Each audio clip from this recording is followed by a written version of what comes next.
আসসালামু আলাইকুম ওয়া রাহমাতুল্লাহি ওয়া বারাকাতুহু। প্রথমেই বলি, আমি তো শুধু ঘোষা কলেজের প্রিন্সিপাল না, আমি ঢোকাকুল কলেজেরও প্রিন্সিপাল ছিলাম। যে কয়জন এখানে আগে কোটা কলেজে শুধু ঘোষা কলেজের প্রিন্সিপাল সাবেক, আমি তো প্রথম প্রিন্সিপাল ঢোকাকুল কলেজের। আমি ওই পরিচয়ে নিজেকে বেশি গর্ববোধ মনে করি।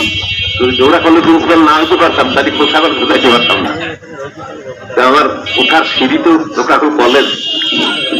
যাই হোক, আমাদের আজকের এই কর্মী সভার সম্মানিত সভাপতি আমার শ্রদ্ধাভাজন বড় ভাই আসগর আলী মন্ডল, আমার ইউনিয়ন বিএনপির সভাপতি, এখানে উপস্থিত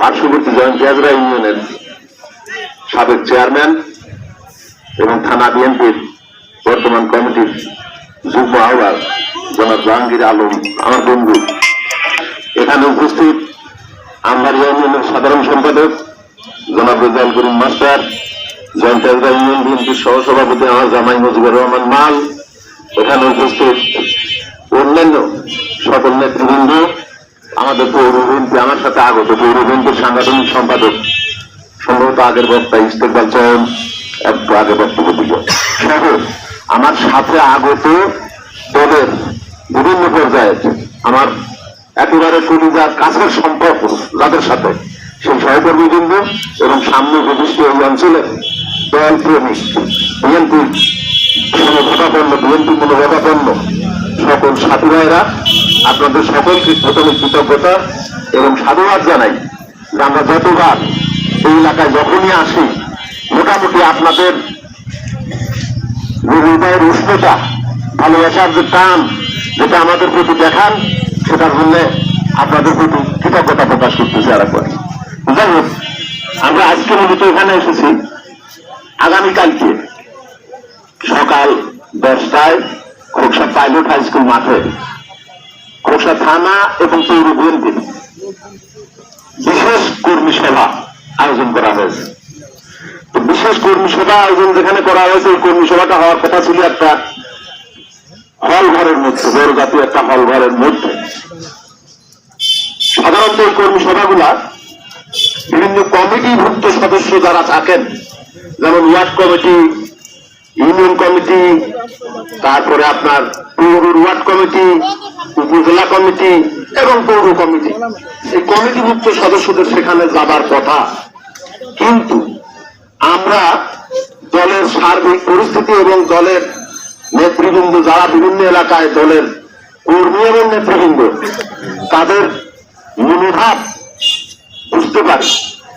একজন রাজনীতিবিদ সফল তখন হয় যখন সেই রাজ্যটা তার কর্মীর স্পিরিটটা নিজের মধ্যে ধারণ করবে শক্তি রাখে, সেই নেতা জনপ্রিয়তা পায়।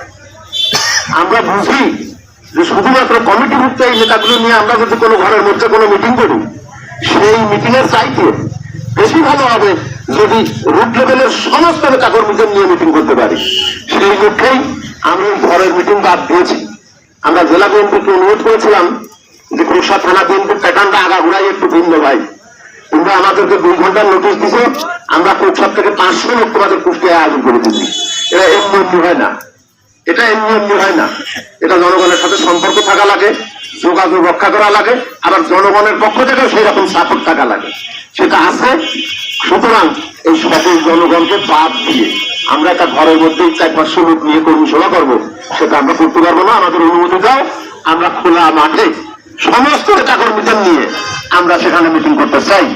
জেলা বিএনপি সেই অনুমতি দিয়েছে, যে কারণে আমরা পাইলট হাই স্কুলের মাঠে এরকম একটা কর্মী সভার আয়োজন করেছি আগামীকাল জেলার নেতৃত্বে, জেলার নির্দেশনায় খোকসা থানা বিএনপির নেতৃত্বে সেটা পরিচালিত হচ্ছে। ইনশাল্লাহ আপনাদেরকে সেই অনুষ্ঠানে দাওয়াত দেওয়ার জন্য আজকে আমাদের আগমন এখানে।